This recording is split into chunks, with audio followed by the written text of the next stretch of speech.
In the harsh winter of the American West, a middle-aged woman leaves her ruined past in hopes of finding a new home. But when the door to the house that promises a future opens, what awaits her is not the man who will marry her, but an abandoned baby cold in an old blanket with no one to hold it. No husband, no money, no way back.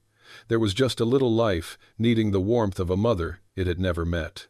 At that moment, Eleanor had to choose leave to save herself, or stay to save a child who was not her blood.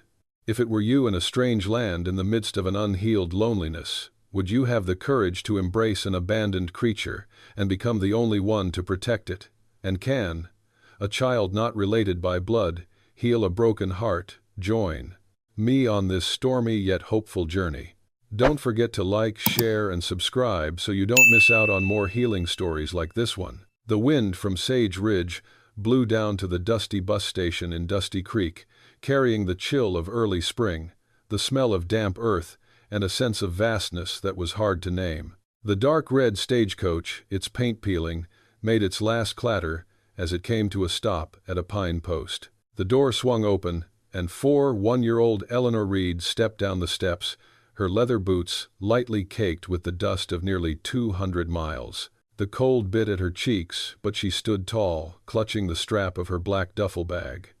In the pocket of her thick wool coat, close to her chest, was a letter she had read countless times. It was from Jacob Turner, the man from the West she had never met. He had written that he was lonely in the cabin on Dusty Creek, that he wanted a home, that he believed Eleanor had the heart needed to start over. She had believed it for the past 3 months. She left Street Louis with the fragile hope of someone who had lived more than half her life in loneliness and loss. The coachman, a thin, gray-bearded old man, threw her suitcase on the dry ground, then said in a hoarse voice, "Ma'am, if you're expecting someone to pick you up, I don't think so. Turner hasn't been seen at this stop since last week." Eleanor took a step back. "Are you sure," he wrote, "that he would be standing here at this very stop?" He shook his head, bending down to secure the reins. "I've been running this route for 12 years. Jacob Turner isn't the type to break a promise, unless something happens." The words cut Eleanor, making her swallow. Before her, the town of Dusty Creek was silent. Just a few wooden houses with tin roofs, a blacksmith shop, a tavern with its old sign, and a small church at the end of a red sand road. No one noticed her presence. A gust of wind blew by, lifting a few tufts of dry grass along the path. Eleanor pulled her scarf back and told herself, "It's okay. Maybe he's busy. Maybe he just missed the hour." She had consoled herself like this many times in her life. When her husband had not yet returned from the war, when the post office brought the news of his death, when life had become so quiet that the sound of wood creaking under the floorboards had startled her. But this time people said Mr. Turner had not appeared for a week. That made Eleanor's uneasiness grow. She picked up her suitcase and walked down the main road to Jacob's house. Before leaving, she had drawn a small map based on his description. The road followed the edge of town, crossed Willow Creek about 50 feet, and turned right at the reddish-brown wooden house. Each of her steps left a thin imprint in the dust. The whole town seemed to be looking at her with a quiet strangeness. I couldn't blame them. In the West, it was rare for a middle-aged woman to travel alone this far. She wore a faded dark blue dress, a thick coat, and a gray woolen scarf. Her silver-brown hair was tied back in a bun. She wasn't frail, but she had the quiet air of someone used to suffering. After a while, a voice said, "Who is it, Martha?" An elderly woman stood in front of the house, a broom in her hand. The one called Martha gently touched Eleanor's shoulder. "Who are you looking for?" Eleanor handed over the letter. "I came to see Jacob Turner." "We corresponded." Martha narrowed her eyes. "Turner? He hasn't been in town lately. I heard he disappeared somewhere last week. No one knows why." A gust of wind blew, swirling the fine dust into a small vortex. Eleanor stood still. Her heart pounded. The feeling of being left behind again, like in war, slowly spread through her. But she didn't give up. Not right away. Jacob's house was about half a mile from town. Eleanor crossed Willow Creek, a small stream about 6 feet wide, crossed by a narrow wooden bridge. Then she turned right, just as Jacob had described it in his letter. The wooden roof of the house appeared behind a row of tall pine trees. The house was darker than she had expected. The outside boards were a little shaky. Smoke was not coming from the chimney. She approached, hesitant to touch the door. The door is unlocked. A chill ran down Eleanor's spine. She pushed the door open with her fingertips and it creaked open with an unpleasant creak. Inside, pale light filtered through the dusty windows, creating broken streaks of light on the floor. No one was there. The tables and chairs were in disarray. Coats were thrown on chairs. An empty glass of water left a white stain. A sign of someone leaving in a hurry. Eleanor called softly, "Jacob." "Mr. Turner." Only the sound of the wind outside the wall answered. She stepped inside. Disappointment filled her every breath. She had prepared herself to meet someone who might not be what she had imagined, but not to meet no one. She turned to leave the room when a very small sound rang out. The cry was weak, intermittent, almost desperate. Eleanor stood still. She turned to the corner of the room by the fireplace. A wicker basket was covered with a thin blanket. The cry rang out again, so small it was about to stop. Eleanor stepped back. Her hands shook slightly as she pulled the blanket down. A baby girl lay huddled in a basket. Her skin was pale. Her nose was pink. Her tiny arms flailing for warmth. The world seemed to spin in that moment.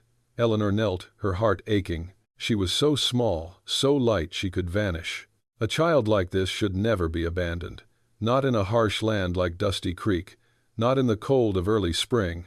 Beside the child was an old piece of paper scribbled, "Please, whoever finds her, don't let her die." No signature, no explanation. Eleanor lifted the baby. Her small body shivered under the blanket.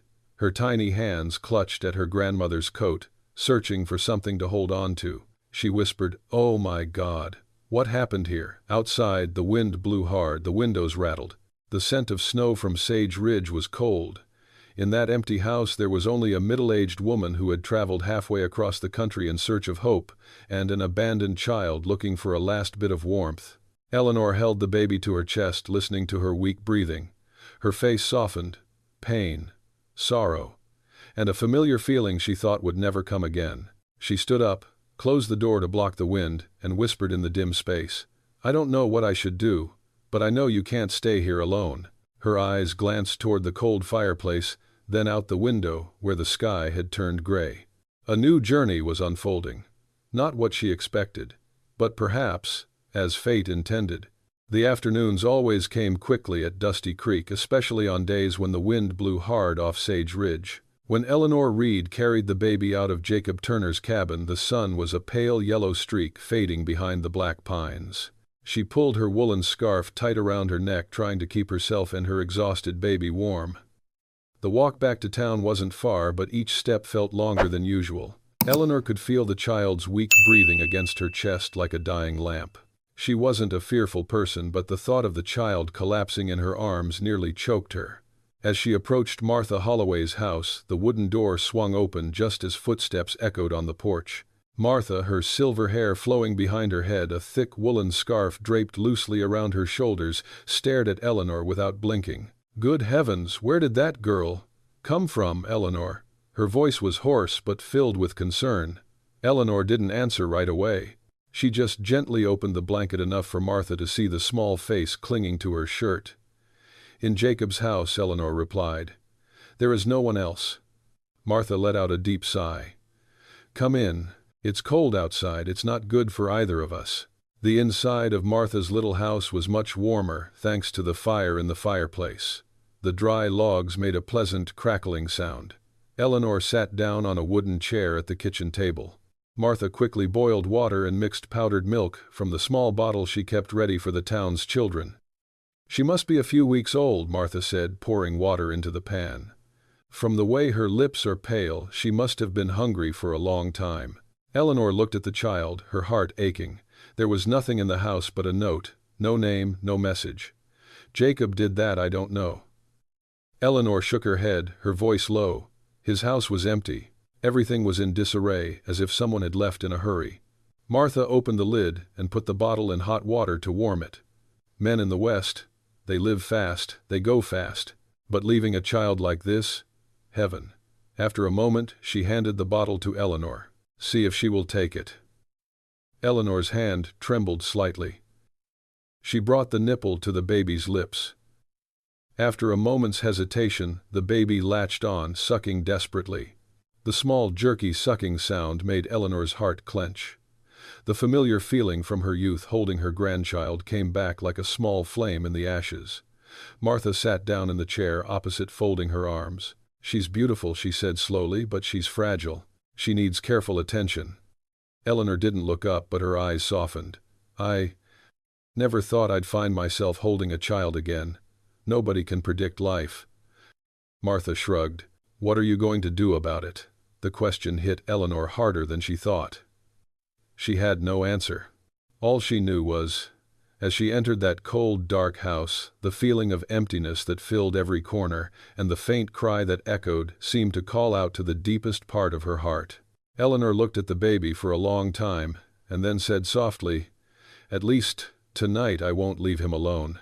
After the baby had finished nursing and fallen asleep in Eleanor's arms, Martha poured them both some hot tea. They sat near the fireplace, the yellow light falling on the faces of two women of different generations, but similar in one way: they had both suffered loss. "You came here because Jacob wrote a letter of engagement, right?" Martha asked. Eleanor nodded slightly. "I believed it. After all these years, I thought I could start over. Street Lewis is so far away." "You came all this way just to get an empty house." Eleanor looked down at her hands, which were lightly calloused and weathered. "I'm used to people leaving, Martha. The war took my husband. Many people took my trust. But I still want to try one more time." She pursed her lips, her eyes slowly shifting to the child. "I just didn't think what was waiting for me was this child." Martha sighed, her eyes as calm as the afternoon wind. "Sometimes what God sends us isn't what we want, but what we need." Eleanor smiled slightly. "I'm not sure I'm what she needs. I was the only one who carried him out of that cold house tonight," Martha replied. "There aren't many people in Dusty Creek who would be willing to do that." Eleanor was silent for a long time. Her breath was filled with all the loneliness she had endured over the years. But there was also a soft part, the part everyone carries, even if they try to hide it, that remembered the warmth of family lost. After a while she asked Martha, "If I want to keep it, will the town leave me alone?" Martha looked at her understandingly. "If you have the courage to stand up for her, then no matter what happens, Dusty Creek will know." In that moment Eleanor felt something hard to name, something like a faint life was blooming again in her heart, something very much like hope. When night fell, Martha helped Eleanor spread a blanket beside the fireplace. She placed the baby, now asleep, on the soft mattress and gave Eleanor a robe. "You and the girl stay here tonight," said Martha. "We'll think about it in the morning." Eleanor stroked the baby's soft hair gently, as if afraid to wake him. "It needs a name," Martha said, as she blew out the lights. "It shouldn't remain nameless forever." Eleanor looked at that tiny face. Thin eyelashes, small nose, skin pink from the warmth. She heard herself say, as if someone was whispering in her heart, "Grace." Martha smiled. "Grace Reed. Beautiful." Eleanor shook her head slightly. "Not Reed yet. But it deserves a name that starts with something good." The baby stirred under the covers. Eleanor patted it gently and whispered, "Grace. It means grace. It's what you came to me for when I thought there was nothing else to believe in." She sat there for a long time, listening to the crackling fire and the wind on the porch. Her heart was suddenly at peace in a way it had not been in years. When Eleanor looked up, Martha was looking at her with gentle eyes. "Did you see that, Eleanor?" Martha whispered. "He held your hand so tight that it seemed he was afraid you would disappear." Eleanor looked down. Grace's tiny hand was wrapped around her finger as if searching for the last warmth left in the world. She bent down and kissed the child lightly on the forehead. "You are here tonight. No matter what tomorrow brings, tonight you will not be abandoned again." The window darkened as clouds drifted across the moon. The hearth was still red, its light illuminating Eleanor's face, a face that carried not only the pain of the past but also a new tenderness. A woman who lost everything is starting over with the small warmth of a blanket. and Dusty Creek cold and desolate as it was slowly accepted it. The next morning at Dusty Creek was strangely peaceful. After a nearly sleepless night with Grace, Eleanor woke well before the sun was up. The first light of day streamed through Martha's windows as soft as the mist on the distant fields. Inside the cottage, Martha was stoking the fire, the smell of warm cornbread filling the room. Eleanor held Grace in her arms, gently patting her. She slept better than last night, though she still breathed lightly, as if afraid of losing her breath. Every time she saw Grace so weak, Eleanor felt an indescribable worry run down her spine, a worry that was no longer like responsibility for a strange child, but almost like that of a real mother. "She nursed well last night," Martha said, pouring hot tea into a wooden cup.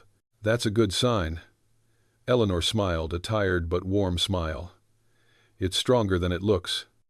Martha nodded slightly. "Like someone I know."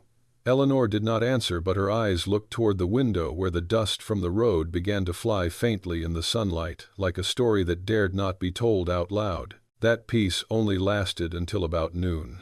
Martha was hanging diapers out on the porch. Eleanor stood inside, adjusting Grace's blanket.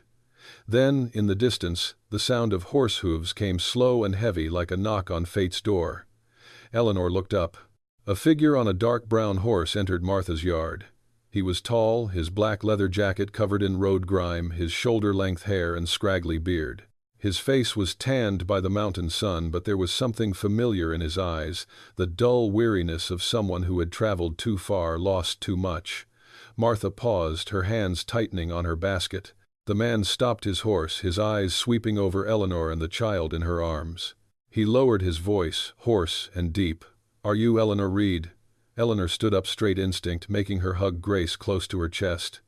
"Yes." He took off his gloves and said slowly, "I am Caleb Turner, Jacob's brother." The air seemed to stand still for a moment. Martha took a cautious step forward. "Caleb Turner, I thought you left Wyoming." Caleb grunted. "I left, but I came back when I heard about Jacob's death." Eleanor felt her heart sink. "You said." "Jacob is dead." Caleb looked at her with unflinching eyes. "Dead. 3 weeks ago, over 40 miles from town. Rock cavern accident." Eleanor was silent. She didn't love Jacob. How could she love someone she'd never met? But she trusted him. Trust in his heartfelt words from this wild land. Trust in the idea that someone would still want a woman like her. And now, Jacob was gone. Caleb looked at the baby in her arms, his eyes suddenly darkening. "That girl," he said, his voice trembling with sadness, "is my niece." Eleanor hugged Grace tighter. "Are you sure? I just saw the paper next to it." No one said anything about her parents. Caleb leaned down, hands on the horse's flanks, as if he were wrestling with himself before saying something so heavy. "Jacob takes care of it." "Not very well, but it is his responsibility." Eleanor frowned. "Then why did he leave? Why did he leave her alone?" Martha interrupted, her voice stern. "Jacob is not that bad.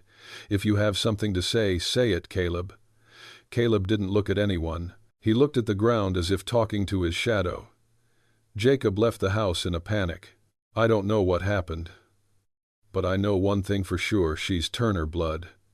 Eleanor felt the words hit her like a stone in the chest. Not just because of Caleb's assertion, but because it carried with it what she had feared since last night. The baby wasn't hers. She had no right to keep her. Caleb stepped closer, his dark eyes boring into Eleanor's. "You took care of him overnight." "Thank you." Then his voice hardened. "But you must leave him to me." Eleanor took Grace back a step. Martha stood between them, her voice firm. "Caleb Turner, you can't just come and claim her." Caleb gritted his teeth. "It's my family." "Family," Eleanor blurted out, her voice trembling but clear. "He was left like that, alone in the cold." "Is that how your family treated him?" Caleb stared at her. Surprise flashed in his eyes, then pain. "If Jacob had lived, things would have been different." "But he didn't live," Eleanor replied. "And she was lucky to have survived last night, only because we found her." Grace hiccuped softly under the blanket, as if sensing the tension around her. Eleanor stroked her back gently, her voice low, soft but firm. "I don't give it to someone I know nothing about except for the name." Caleb stood still for a few seconds. His eyes cracked slightly. He looked at the tiny baby in Eleanor's arms as if it were something too big to face. Then he said, his voice low like the sound of stones colliding, "I'm back to right what my family broke, and I'm going to do it whether you like it or not." The air was thick. The wind blew across the porch, stirring up dry leaves. Sheriff Cole Dawson rode up from afar and stopped when he saw the group standing on the porch. He glanced at Caleb, then at Eleanor. "What's up?" Caleb turned back first. "I just want to marry my niece." The sheriff looked at Eleanor. "Where did you get her?" "In Jacob's house," Eleanor said. "She was left behind." The sheriff nodded slightly. "By law, immediate relatives have greater rights." Eleanor felt her hands go cold as she listened. Those words were like a knife cutting through the thread of hope that had just kindled in her heart last night. Martha protested. She had been alone for at least a day before Eleanor arrived. No one from the Turner household had looked for her. Caleb turned around. "I don't know." The sheriff held up his hand. "Everyone calm down. This can't be decided today." Eleanor tightened her arms around Grace, her body pressed against her chest. A small, tired voice echoed in her head. "Will I lose it? I just held it. I just felt its warmth." Caleb looked at her again, his eyes tired but determined. "I will return Eleanor Reed, when I have the papers, when I can prove it belongs to my family." He turned and mounted his horse. Before leaving, he said, one last sentence, cold and heavy as the mountain wind. "Don't make things more difficult than they are." The sound of hooves faded away, leaving only Eleanor, Grace, Martha, and a silence that weighed as heavy as stone. Eleanor stood motionless for a long time, looking down at the baby who was still clutching her shirt with its tiny hand so tightly it could not be pulled free.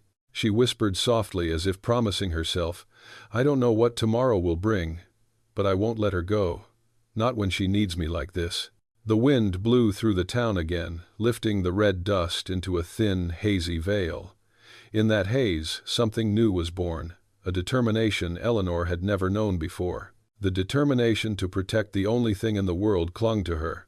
And Dusty Creek once again watched silently, as if waiting to see which heart would break first, the heart of Turner, or the woman who had quietly found a reason to live again.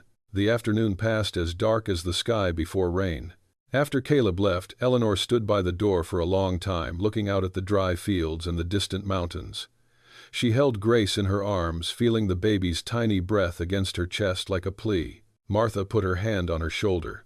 "Eleanor, this morning wasn't easy, but it's not the end." Eleanor took a deep breath.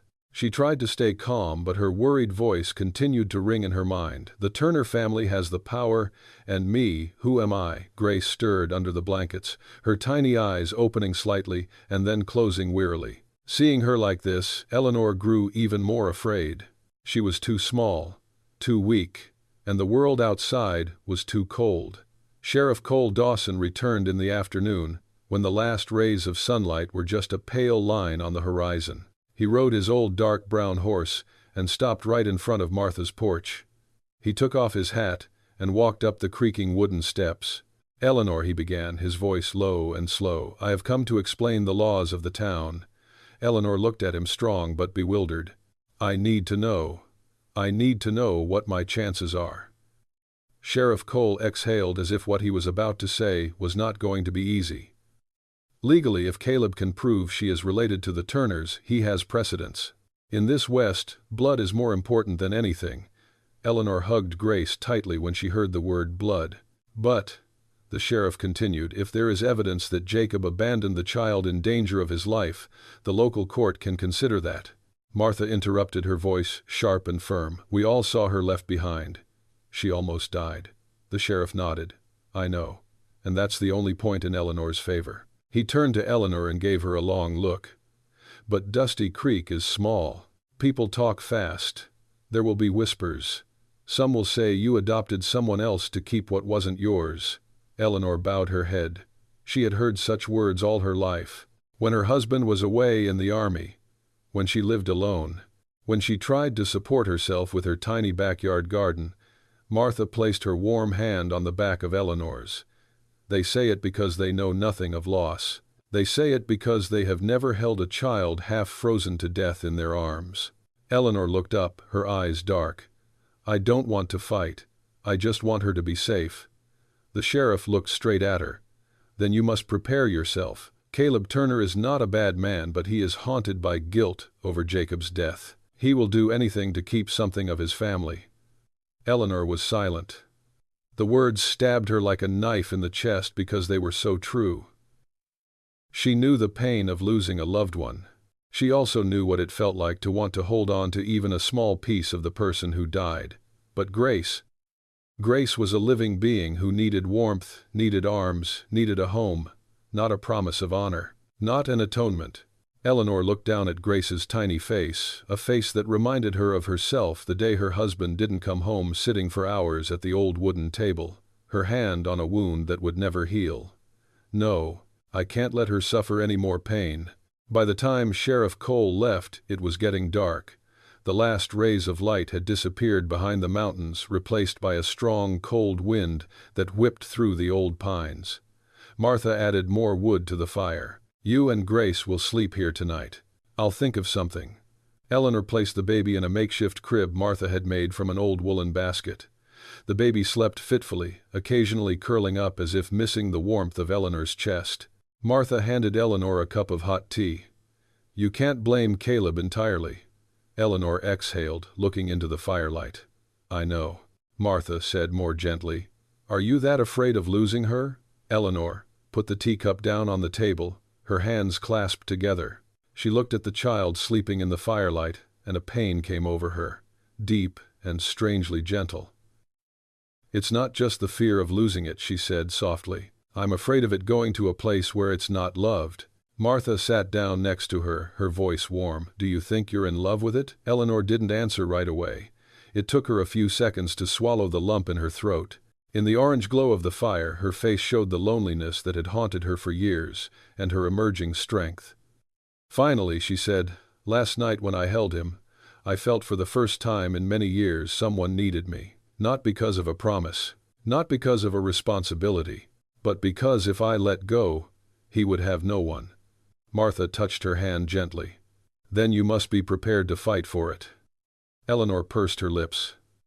"I have nothing. I am not rich. I have no relatives. I only have a heart." Martha smiled sadly. "In the West, the heart is sometimes the strongest thing." That night, Eleanor stayed awake for a long time beside Grace. She placed her hand on her chest, feeling each breath rise and fall, soft but strong. She thought about her life. The years of war that had taken the man she loved, the long days in the empty house, the sound of the wind coming through the window, a reminder that she was alone. Then she thought of the long trip to Dusty Creek, the hope of a new life, with Jacob, a hope now in ashes. But the warmth in her hands now wasn't ashes. It was another beginning, a new one that promised nothing but was so real it hurt. She leaned down and kissed Grace on the forehead. "You deserve to live. You deserve to be loved." Outside, the wind whistled through the grassy knoll. The fragile peace of the little house seemed threatened. Eleanor knew that Caleb would return tomorrow, and then many days later, to the law, to her blood rights, to all the things she did not have. But she also knew this: she would not back down. Until she has no breath left, Grace will not be abandoned again. In the darkness, the firelight illuminated Eleanor's face, soft but determined. The face of a woman who had endured enough loneliness to know it was something no child should have to endure. Never. That afternoon, the western sky turned a dull gray.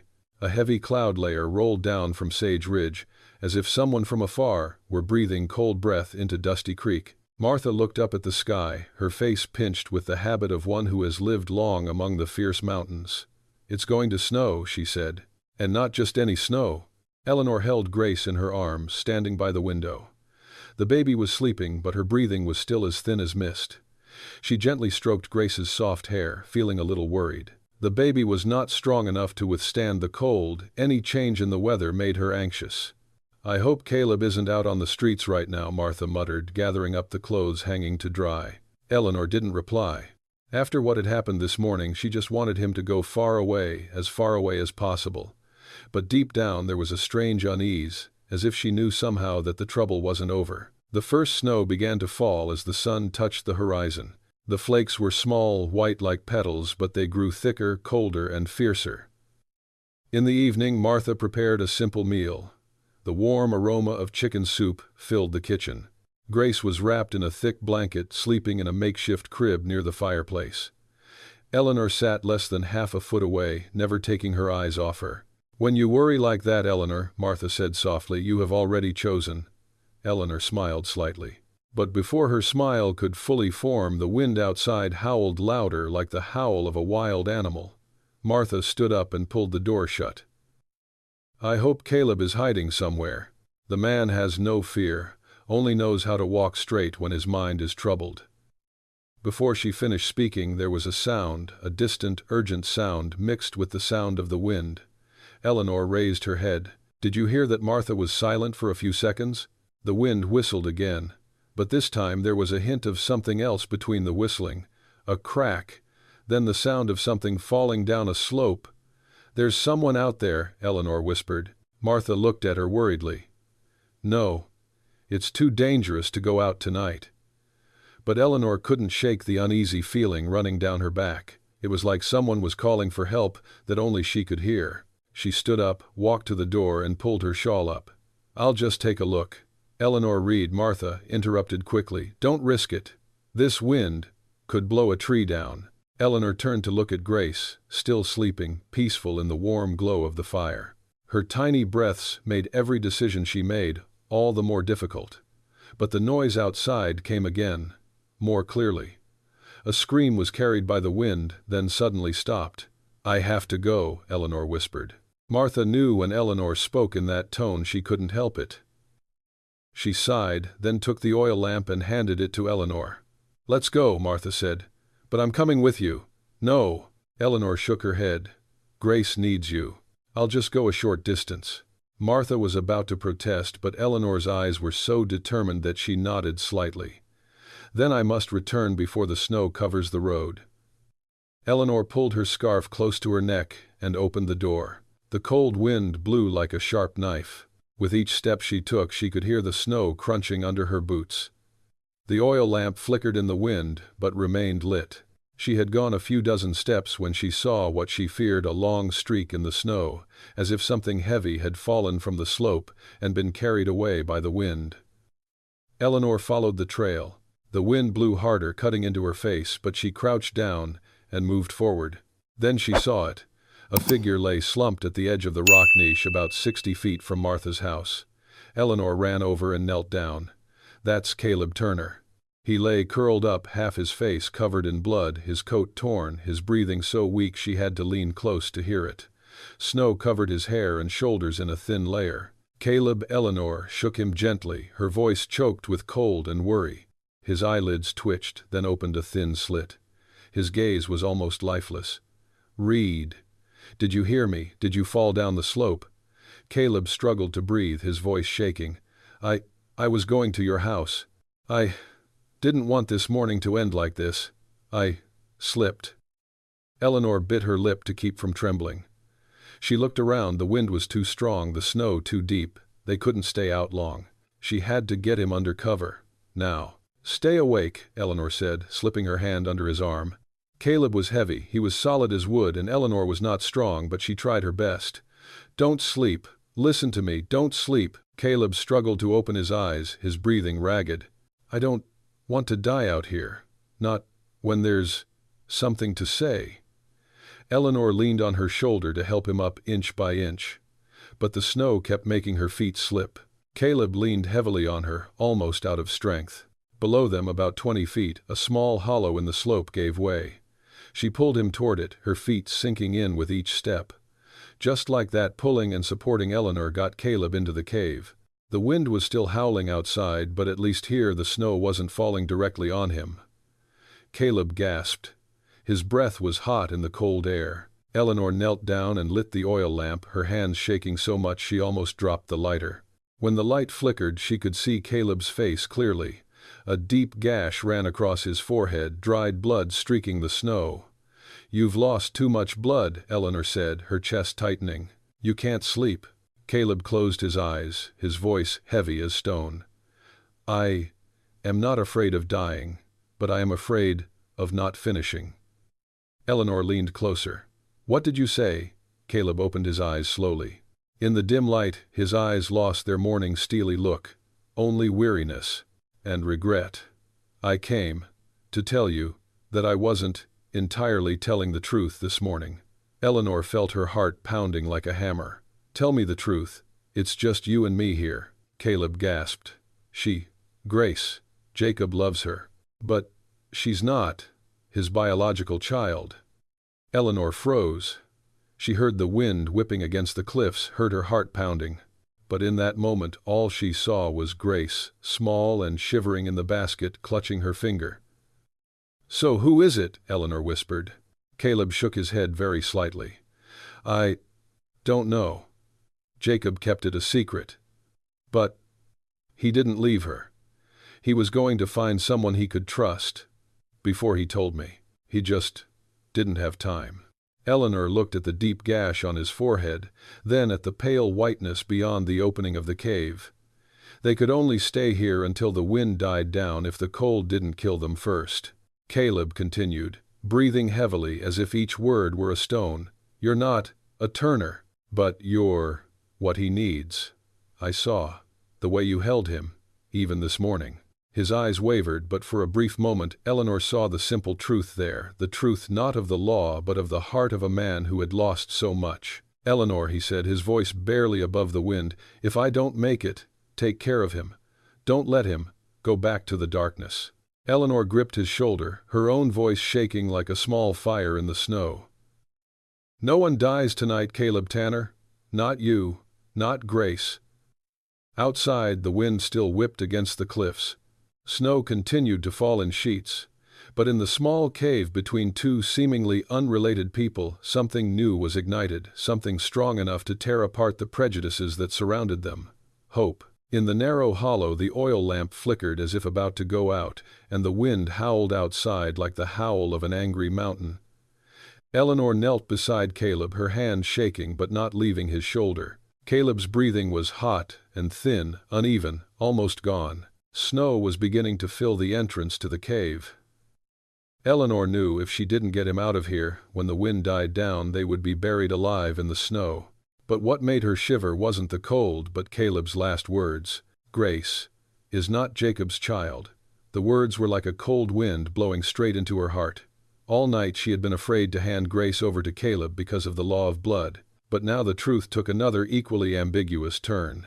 She asked softly, her voice drowned out by the snow outside Caleb. "Do you know who her mother is?"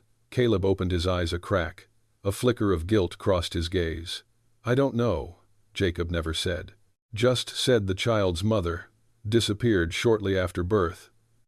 Caleb fought back a pain, his hands pushing against the rock to lift himself up, but then collapsed in Eleanor's arms. "You think I want to trick you," he gasped.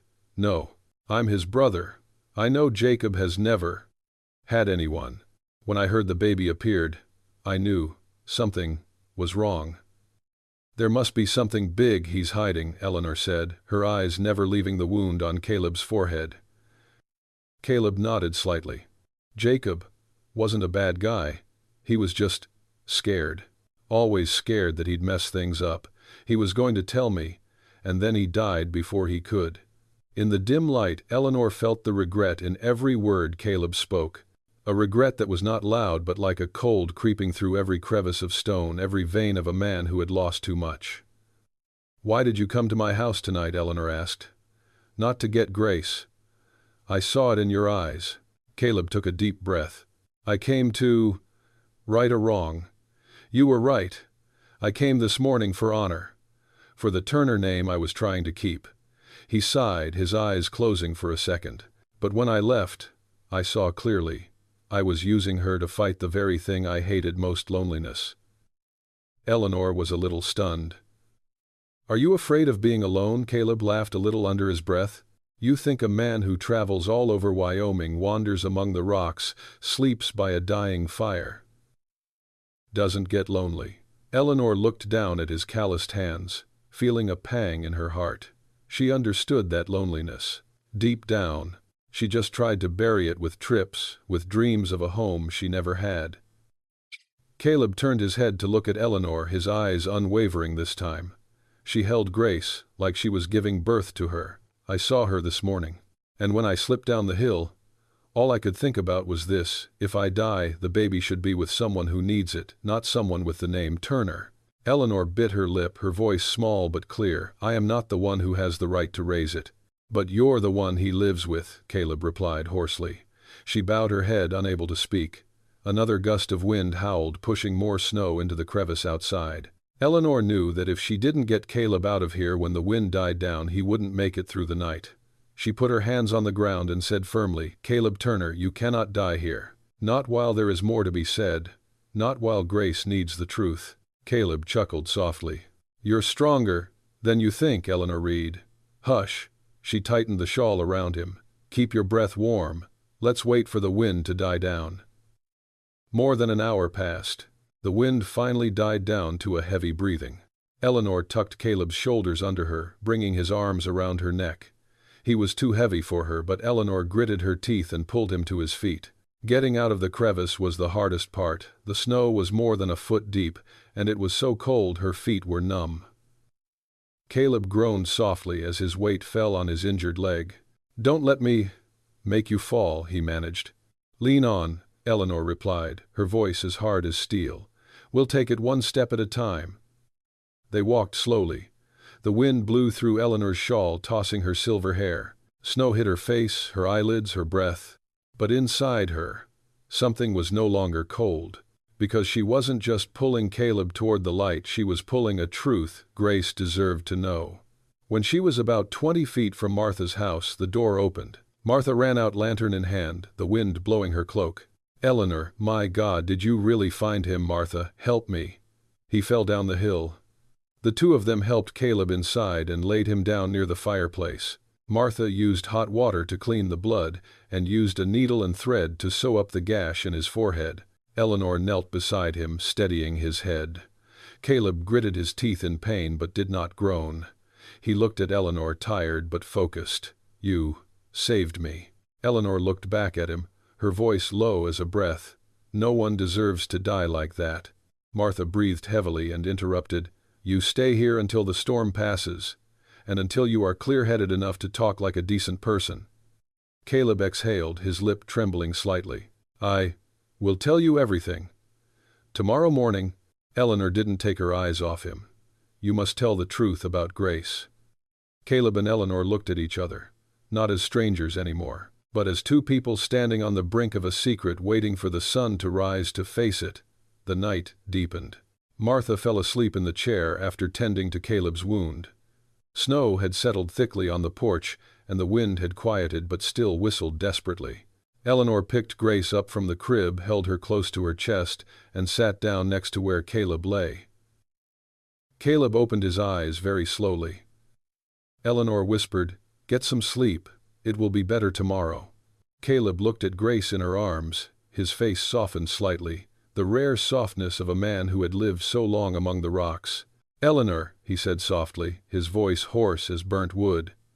"Grace found the person she needed before I even knew." Eleanor bowed her head, her cheek lightly pressing against Grace's small head. "Maybe," she whispered, "we can all find what we need." No one said anything more. The fireplace crackled, the only sound other than Caleb's weak breathing and Grace's steady breathing. Outside, the snow continued to fall. But in the little house on Dusty Creek, something was melting: doubt, anger, loneliness. And in the midst of it all, three people, a woman, an abandoned child, and a remorseful man, were for the first time in a space warm enough for their hearts to no longer shrink. Dawn came slowly the next day, as if the light had to struggle to penetrate the thick layer of snow that clung to the windows. In Martha's little house, the fire crackled softly, casting pale orange streaks of light across the room. Eleanor sat back in the chair next to the bed, Grace asleep in her lap, her breathing more even than last night. Her cheeks were rosy, her tiny hands clutching the edge of Eleanor's robe as if clinging. Caleb Turner lay on a makeshift bed Martha had built from two couches joined together. The wound on his forehead was bandaged. His breathing was still weak but steady. Outside, the snow had stopped falling, leaving a blanket of white over the town, as if Dusty Creek had just been placed under a thick blanket of winter. Eleanor looked at Caleb for a long time. She knew this morning he would have to tell the truth. Not just because she needed to know, but because Grace deserved to know her place in this world. Martha opened the door and walked in 2 cups of hot tea in her hands. She looked at Eleanor with understanding eyes. "He's awake," Martha said softly. "Wait for me." Eleanor nodded slightly, took a deep breath, then carried Grace over to the fireplace and placed her in the crib. She stroked her thin hair for a long moment before turning back. Caleb was staring at the ceiling when she approached, his eyes sunken but more alert. When Eleanor sat down beside the bed, he slowly turned his head, looking at her. "Eleanor." "Thank you," he said, his voice still hoarse from the cold night. Eleanor replied softly, "I was just doing what a human being should do." Caleb looked down at his calloused hands. "Some people don't." "You didn't finish last night." Eleanor looked at him, not accusingly but firmly. "You said Jacob wasn't Grace's real father. You said you didn't know who her mother was. Now that you're awake, I want to hear the whole story." Caleb closed his eyes for a few seconds, as if gathering all the memories he had been trying to avoid all this time. Then he began to speak. "It all started about 8 months ago," Caleb said, his voice low like wind muffled behind a cliff. "Jacob was alone then. He was easily lost in his own illusions. He worked in the mines, then left. He grew some vegetables, then left. He worked on a horse farm, then left." Caleb paused, his eyes looking out the snow-covered window. "But then one day, it brought home a young woman, a stranger. Where she came from, I don't know. Jacob wouldn't say." Eleanor heard and her heart skipped a beat. Caleb continued. "She was weak. Her skin was pale, her hands were shaking. Jacob said she was running away from someone. I asked who, but he just said it was unsafe to mention. I used to think he was making it all up to make himself important to me." Eleanor squeezed her hand. "And then what happened?" "She stayed in his house for about 2 months. Quiet, scared. Jacob took care of her. Not very well, but he tried. I went to visit her a few times, but every time I went she avoided me." Eleanor asked, "Do you know her name?" Caleb shook his head. "No. Jacob just calls her Missy. It must be a nickname." He swallowed, then continued more slowly. "One night, Jacob came running to me, pale with fear. He said Missy was in labor, bleeding too much. I rode over, but when I got there she was so weak she couldn't even form sentences." Caleb gritted his teeth as if the memory still hurt. "She died?" Eleanor asked softly. Caleb nodded. "Yes. Less than an hour after Grace was born." Eleanor looked at the crib where the baby lay sleeping, her small lips slightly parted, her cheeks rosy like spring flowers. "Her mother didn't say anything before she died." Caleb was silent for so long that Eleanor thought he wouldn't answer. "She said one thing," he replied, "but not to me." Eleanor leaned over. "What sentence?" Caleb looked straight into Eleanor's eyes, a gaze filled with shadows of regret. "She said, 'Don't let him find her.' And she cried. That was it." Silence fell in the room like the thick snow outside. "Him," Martha whispered, standing behind. "Who is him?" Caleb shook his head. "I never knew. Jacob wouldn't say either. He buried Missy behind the house, dug it himself, laid the headstone himself." Eleanor felt a lump form in her throat. A young woman whose name no one knew, running from something terrible, and leaving behind Grace, a being too young to understand anything that had transfixed her. After that, Caleb said Jacob took care of Grace. He didn't know how, but he tried. He loved her, I could see that. "So why," Eleanor exclaimed, her voice like a cold wind hitting her chest, "why did Jacob abandon her?" Caleb looked down at his hand. "It didn't fall." Eleanor frowned. "But she was alone in the house." Caleb sighed like someone who ultimately holds the truth but is afraid to speak it. "I think Jacob was chased by someone." The room fell silent. "What did you say?" Eleanor asked slowly. "That girl, Missy, is hiding from someone," Caleb said. "And I'm afraid that person is going to Jacob's house. Grace might be the reason he wants to come back." Eleanor felt her blood run cold. Caleb continued, "Jacob isn't smart, but he's scared. He knows Grace is dangerous. I think he left her at home, but he planned to come back as soon as he distracted the other person. Maybe he just ran too far and had an accident." There was a silence so long that the faint crackling of the fire in the fireplace could be heard. Eleanor put her hand to her mouth. Grace, that tiny baby, fragile as an early winter leaf, was never safe. Not because of being abandoned, but because of being chased. Sitting still for a long time, Eleanor looked straight at Caleb. "So, what are you here for today? Why were you looking for me last night?" Caleb took a deep breath, then replied, "To warn you. If Grace is dangerous, then whoever takes care of her is dangerous." Eleanor felt a chill run down her spine, even though the fire was still burning in the hearth. Caleb looked deep into her eyes. "Eleanor, I believe Jacob left her because he believed the first person to find Grace would save her. And that person was you." Eleanor lowered her voice, trembling like a thin branch in the wind. "That means he can go to Dusty Creek." Caleb didn't answer right away, but the look in his eyes was enough for Eleanor to know the answer. Martha put her hand on Eleanor's shoulder, her voice worried. "Eleanor, she's so young." Eleanor clenched her fists. There was a light in her eyes she hadn't seen before, not fear but determination. "If anyone wants to hurt her," Eleanor said slowly, "they will have to go through me." Caleb looked at her for a long time.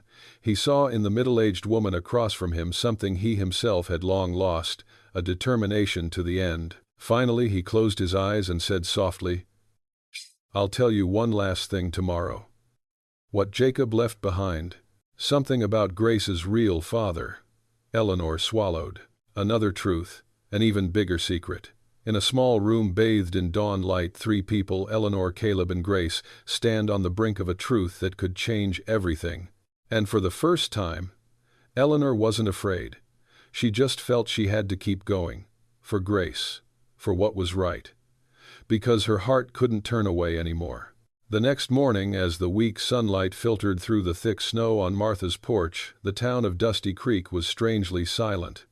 As if everyone were waiting for something, or afraid of something. Eleanor stood near the window, holding Grace close to her chest. The baby slept soundly, her breathing much more steady than the previous days.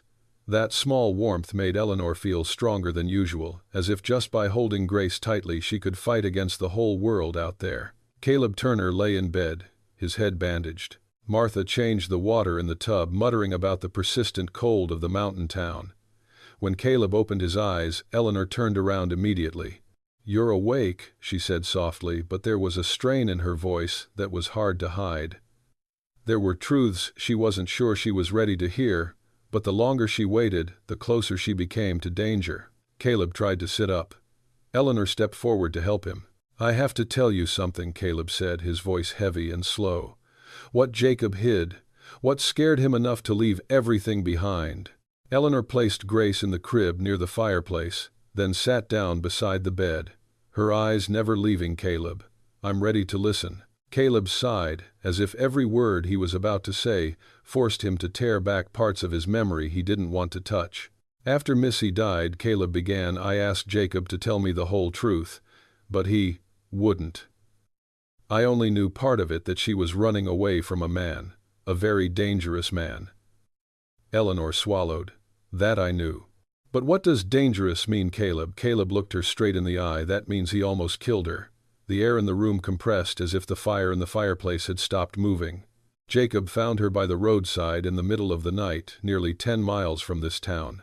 She was bruised, her arm broken, and so traumatized that she feared even the distant sound of horse hooves." Martha stood frozen, her hands clasped together. "Jacob hid her because he was chasing her," Caleb said. "A man from Texas. They call him Harlan Briggs." The name rang out as heavy as a rock falling to the ground. Eleanor whispered, "Harlan Briggs." Caleb nodded. "I know the name. Everyone in Amarillo and Fort Worth knows him. A cattle trader with money, power, and a habit of owning anything he wanted, including people." Eleanor shivered slightly. Caleb continued, his voice low, as if telling a story around the fire so the others wouldn't wake up. "Harlan hired someone to find Missy. When she disappeared from Texas, he went crazy. Why, Jacob didn't know. But one thing Jacob was sure of." Caleb paused. His eyes turned to Grace. "Grace is the child he wants." Eleanor felt cold all over. "You mean—" "Yes," Caleb replied. "Grace is Harlan Briggs' biological daughter." Eleanor was speechless. Her throat tightened. A powerful, rich, violent man. A man who always takes what he wants.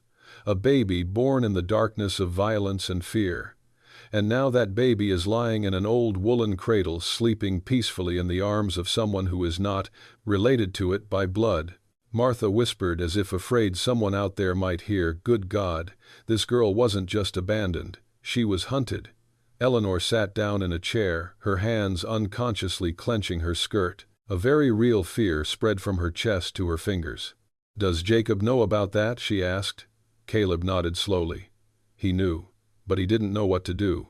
He wrote to her, not just to find a wife. He hoped someone would be kind enough to help him protect Grace. Eleanor closed her eyes for a few seconds. She remembered Jacob's letter, warm, heartfelt, as if he were reaching for light after a life spent in darkness. And now she knew the real reason. He wasn't just looking for a wife. He was looking for a mother for Grace. One who will not run, not fear, not abandon. A man will fight what he cannot defeat. Eleanor opened her eyes, and for the first time in her life she felt her heart become as sharp as a knife that could cut through fear. "Why didn't Jacob tell me in the letter?" she asked. Caleb looked away. "Because, if you had known from the beginning, you wouldn't have come." Eleanor sighed. She knew he was right. Would a middle-aged woman like her, one who had lost a husband, one who had carried deep wounds, have the courage to embark on this dark chase? Maybe not. But now is different.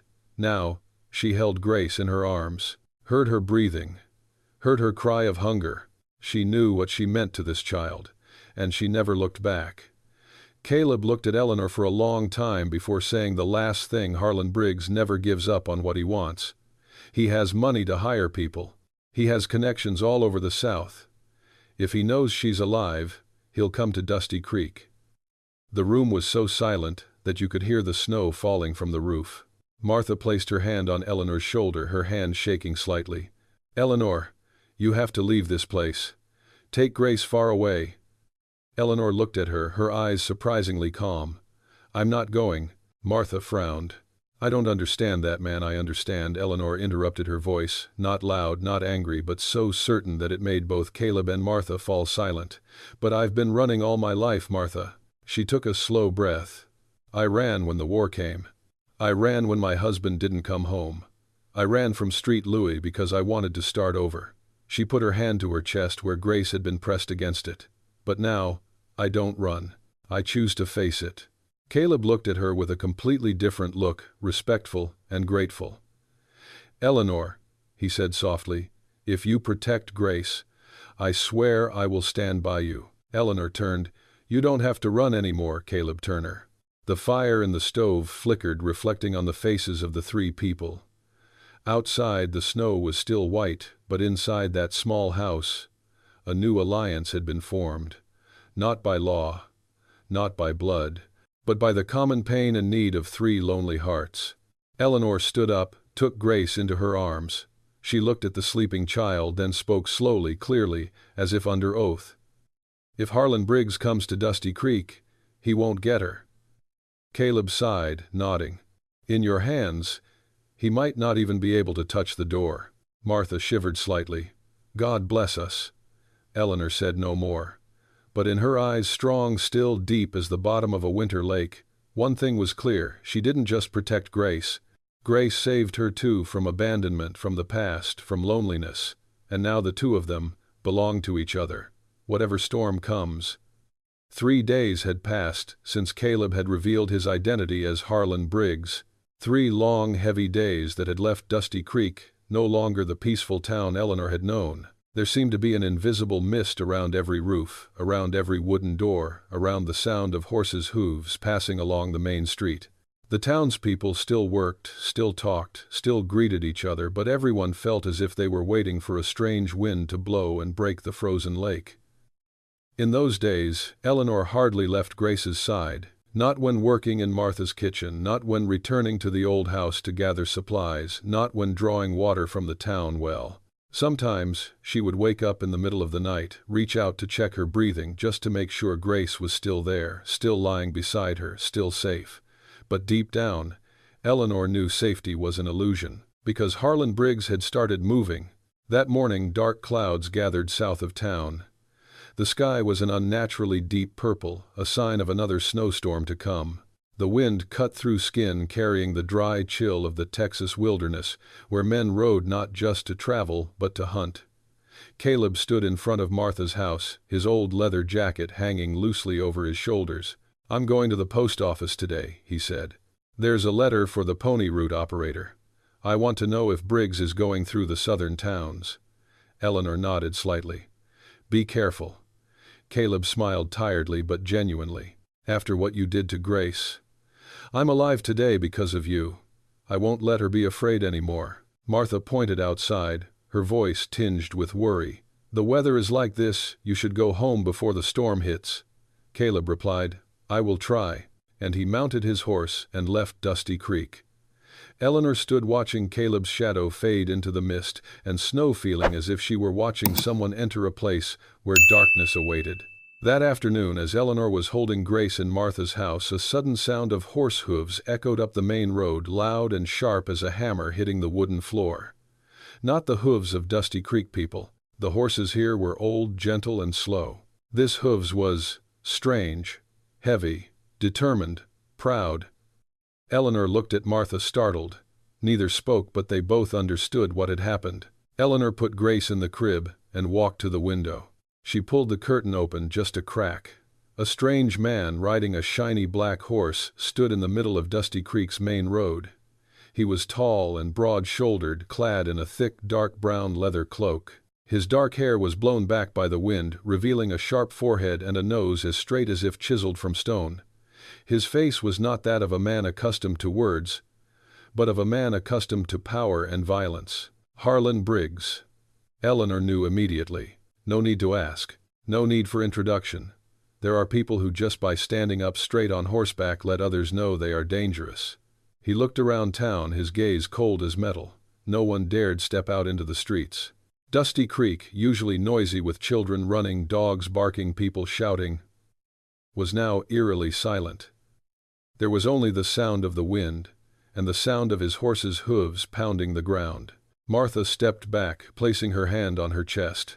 "Oh my God, he's really here." Eleanor took a deep breath. The smell of smoke from the fireplace mixed with the cold air made her feel like she was breathing in the threat before her. Briggs urged his horse forward a few paces. He stopped in front of Joe Willis's tavern, dismounted, and handed the reins to a tanned man who appeared to be his companion. The tavern door opened. Briggs entered. Eleanor backed away from the window. "What are you going to do?" Martha whispered. Eleanor replied, slowly enunciating each word. "We can't let him see Grace." The girl was hidden. But to leave it this long? "It's okay," Eleanor said, taking Martha's hand. "As long as I'm here, he can't have her." But inside, her fear swirled like a storm waiting to explode. The evening fell slowly but heavily. The wind howled louder. The little house shook slightly as a strong gust of wind blew against the wooden walls. Eleanor fed Grace, then held her on her shoulder until she fell asleep. Every time Grace took a small breath, Eleanor squeezed her hand. There was something ominous in the air, as if Dusty Creek was just a veneer covering something darker. Around 9:00 p.m., as Eleanor was putting Grace into her crib, there was a knock at the door. Knock, knock, knock. 3 words, but enough to make Martha jump to her feet. "Eleanor," Martha's voice trembled. "Don't open it." Eleanor went to the door and listened. No voice, no sign of Briggs, but the knocker knocked again, harder. Knock, knock, knock. Eleanor swallowed, then lowered her voice and asked through the door, "Who is it?" A man's voice answered, low but clear, "It's me, Caleb." Eleanor opened the door immediately. Caleb stood there, covered in ice. His face was pale, his lips were cracked, and his cloak was muddy as if he had fallen. Eleanor helped him into the house. "What happened? Did you see him?" Caleb put his hands on his knees, breathing hard. "No, but Eleanor, he was coming straight here, to Dusty Creek. I heard from the South Station that he was with 2 hired guns. He said he was looking for a child. And her mother." Eleanor felt the fear as thin as the first layer of ice in winter, but it still cut into her heart. "You're in time," she said slowly. "He's already in town." Caleb looked up at Eleanor. "You have to leave." Eleanor shook her head. "I'm not going."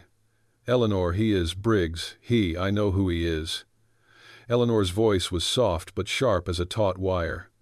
Caleb looked at her a long time, and he understood the woman standing before him was no longer someone to be trifled with.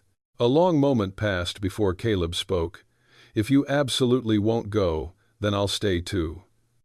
Eleanor put her hand on his shoulder. Thank you, but I do not fight with violence. Caleb frowned. What Eleanor looked over at Grace, sleeping, breathing evenly. With the truth. Martha inhaled sharply. What truth? Eleanor turned back, her eyes determined. I'll see Briggs. Caleb jumped up. You can't. He won't hurt me until he knows where Grace is, Eleanor replied, her voice eerily calm. And I won't let him find her by knocking down every door in town. Martha looked at Eleanor as if she were walking into a storm without a cloak. Eleanor Reed.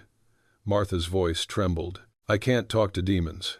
Eleanor smiled slightly, the smile of someone who had lost too much to be afraid. I'm not talking to a devil. I'm talking to a man who thinks he has the right to decide the fate of a child. She turned to Caleb. You stay here and watch Grace. Lock the door. Don't let anyone in. Caleb took her wrist. Are you sure? Eleanor nodded slowly. To protect Grace, I am willing to meet him. She put on her cloak and walked out the door. The wind blew hard, blowing a few strands of gray hair from her forehead. Outside, darkness awaited. And there, Briggs. Eleanor walked slowly, determinedly. With each step the wind blew harder, but no step slowed her down. Eleanor Reed, a woman who has been knocked down too many times now, walks into the darkness to face the most dangerous man in the South. Not that she wasn't afraid, but because there is a baby who needs her. The evening wind blew against Eleanor's face as she stepped off Martha's porch. The sky was black, moonless, starless. Only a few windows cast yellow light onto the snow-covered, dusty main street. She pulled her cloak closer to her. Each step felt heavy as stone, but sure. Still, her heart pounded so hard she felt she could hear it over the whistling wind. Dusty Creek was as quiet as a graveyard tonight. Even the Hendersons' dog didn't bark. A few dim street lamps lit the row of wooden houses, casting long shadows of their windows on the snow. As Eleanor approached Joe Willis's, she heard faint noises inside, chairs scraping the floor, the faint clang of bottles, and a low, unhurried male voice. Voice of Harlan Briggs. Eleanor stood in the tavern doorway. Pale yellow light filtered through the frosted glass, casting a soft glow over her face. She placed her hand on her chest where her heart was beating faster, more with worry for Grace than with fear for herself. For Grace, she whispered. Then Eleanor pushed the door open and entered. The inside of the tavern was so warm that Eleanor's cheeks burned as soon as she entered. Cigarette smoke hung from the ceiling, and the smell of alcohol and damp wood mixed together. Joe Willis stood behind the counter, his face taut as a bowstring. Two regulars sat pressed against the wall, their hands clasping their glasses. The air was heavy, as if the room were being held down by an invisible force. In the middle of the room, with his back to the door, sat a man in a thick leather cloak, his broad shoulders seemingly filling half the room. He sat comfortably, leisurely, as if he were in his own home. Eleanor didn't need to see his face to know it was Harlan Briggs. He slowly turned around when he heard the door open. His gaze, sharp, cold, deep as a forgotten well, stopped on Eleanor's face. "Ah," Briggs said, his voice so low it made the air tremble. "Dusty Creek still has women who walk straight into danger." Eleanor did not reply. She took a step forward. Joe Willis glanced at her, his eyes full of concern. "Eleanor, you shouldn't be here." Briggs gave a thin smile. "If I needed you to protect me, Joe, I would have been dead long ago." The room was silent. Eleanor looked straight at Briggs, not stubbornly, not provocatively, but with the calm of a mountain rock. "I heard you were looking for someone," Eleanor said. Briggs raised his eyebrows, looking amused. "Rumors travel fast, or my people talk too much." He tapped his fingers lightly on the rim of his wineglass, making a steady sound. "I'm looking for a child. That child," Eleanor said, "does not belong to you." A chill ran through the room. Joe Willis inhaled sharply. The two men in the corner glanced at each other, their faces pale. Briggs tilted his head as if he had just heard an interesting riddle from a child. "You sure are." He stood up and walked closer to Eleanor. He was a head taller than her, his large frame a shadow against the light. "Who are you?" Briggs asked. "Eleanor Reed." Her voice was low and soft but not trembling. "I came to this town by stagecoach late last month. I'm the one who found Grace." Briggs narrowed his eyes. "Grace, the child you are looking for?" Briggs paused for a moment as if considering his response. Then he smiled faintly, a smile that was not exactly amused but rather the cold acceptance of one accustomed to power. "I don't think she named it," Briggs said. "People who run away usually don't have the mind to think of such soft things as baby names." Eleanor tugged at the sleeve of her cloak. "That wasn't his mother's name," she said slowly. "I did." Briggs paused. His eyes changed, not softer but more focused. "What do you want with her?" Briggs asked. "And you?" Eleanor replied immediately. "What do you want with it?" Briggs looked at her for so long that Eleanor felt as if the whole tavern were squeezed between them. Then he said, in a low, even voice, "I have a right to it." "What right do you have when her mother runs away from you?" Eleanor asked. Her voice was low, but it was enough to make Briggs stop mid-sentence. Joe Willis took a deep breath. A lone East Coast woman in Dusty Creek, standing in the middle of a bar, challenging a powerful man from Texas. That had never happened before. Briggs stepped closer. He bent his head down to Eleanor's eye level. "How do you know she ran away?" Briggs asked. "Who told you?" Eleanor answered bluntly. "Jacob Turner's brother." Briggs's eyes darkened a little. "And much more," Eleanor continued. Briggs looked deeply into her eyes. Eleanor felt as if he were testing her for lies. After a moment he tilted his head slightly and leaned back in his chair. "Jacob Turner," Briggs said, as if savoring the name. "That guy. I always knew he was weak, but I didn't think he was stupid enough to hide a child from me." Eleanor replied, "Jacob protected her." Briggs laughed, a dry laugh like a stone rolling down a slope. "Protect? It can't protect itself." That statement made Eleanor's chest tighten. Briggs propped his elbows on the table. "I want her," he said flatly. "Give her to me. I have no reason to hurt you." Eleanor stood still. Her pulse was palpable in her neck, but her voice was as light as the wind across a dry field at the end of the season. "I won't do that." No one in the bar breathed loudly. No one dared to move. Briggs raised an eyebrow. "You think you can stop me?" Eleanor tilted her head slightly. "I'm not stopping you. I'm just not giving her up." Briggs stood up and took a step forward. The cafeteria seemed to shrink. He asked each word as heavy as nails hammered into wood. "Do you know who she is?" Eleanor replied. "I know it is innocent." Briggs looked at her for a long moment, his eyes like a heated knife. "You are brave, Eleanor Reed," he said, "but bravery will not save you."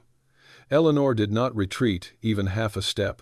"Grace is not someone's property," she said. "She is a person." Briggs smiled without any light. "I will talk to you again, when you have made up your mind." He put on his hat, turned and walked out of the tavern. The door closed, a cold wind blew in, and then died down. Joe Willis breathed so hard he almost fell off his chair. The two guests in the corner wiped the sweat from their foreheads. Eleanor stood still, her eyes turned toward the door. No one knew that in the moment Briggs passed her. Eleanor saw something she would never forget. There was loss in his eyes, madness, and the pain of someone who had lost too much. That doesn't make him any less dangerous. But it does make Eleanor understand that this battle isn't just about Grace, but also about something deeper, a darkness that stretches from places far away and very old. As Eleanor returned to Martha's house, the wind blew harder. She closed her cloak and walked faster. Caleb opened the door as soon as he heard footsteps. "Are you okay?" Eleanor nodded. "It knows me." Caleb clenched his fists. "Does he know where Grace is?" "No," Eleanor replied. "But he will." Martha took Grace in her arms and handed her to Eleanor. "What are we going to do?" Martha asked. Eleanor looked down at Grace, her eyes half open, as if asking her the same question. "Tomorrow," Eleanor said slowly, "I will tell Briggs the whole truth that he has never heard." Caleb frowned. "What truth?" Eleanor took Grace into her arms, holding her close to her heart. "The truth is that Grace doesn't just need to be protected. She needs to be loved." She looked out the window where darkness was thickening around Dusty Creek. "And I won't let anyone take that away." The sky over Dusty Creek the next morning was ashen gray, heavy with new snow that threatened to pelt the roofs. Fog hung thick, making the town feel otherworldly quiet but not peaceful. In Martha's warm house, Eleanor held Grace near the fireplace. She was sleeping soundly, the tip of her nose slightly pink.